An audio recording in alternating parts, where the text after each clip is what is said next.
भारत में कोरोना के मामले काफ़ी तेज़ी से बढ़ रहे हैं और इस लड़ाई में वैक्सीन एक बड़ा हथियार है और इसलिए इस बात पर जोर है कि जल्द से जल्द देश के तमाम नागरिकों को वैक्सीनेट किया जाए।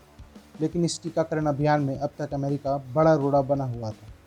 अमेरिकी राष्ट्रपति जो बाइडेन की तरफ से वैक्सीन बनाने में जिस कच्चे माल की ज़रूरत पड़ती थी उसके निर्यात पर रोक लगा दी गई थी, जिसकी वजह से वैक्सीन निर्माताओं को काफ़ी मुश्किलों का सामना करना पड़ रहा था। लेकिन अब अमेरिका ने अपना फैसला बदलते हुए वैक्सीन बनाने के लिए कच्चे माल की सप्लाई पर लगाई रोक को हटा दिया है।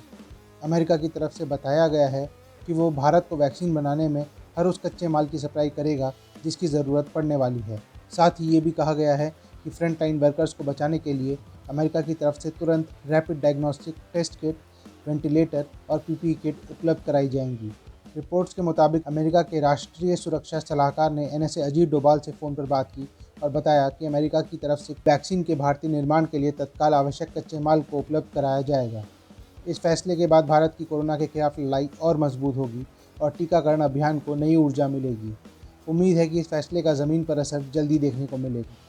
बता दें, पिछले कई महीनों से अमेरिका की तरफ से वैक्सीन के कच्चे माल की निर्यात पर रोक लगा दी गई थी, जिसका पूरी दुनिया में भारी विरोध हुआ था।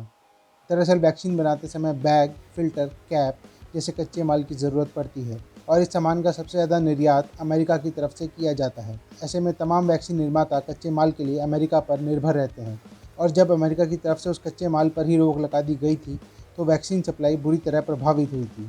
ऐसे में अब जब फिर से अमेरिका की तरफ से भारत को कच्चा माल समय रहते दिया जाएगा तो इससे भारत के टीकाकरण की रफ्तार और तेज़ हो जाएगी।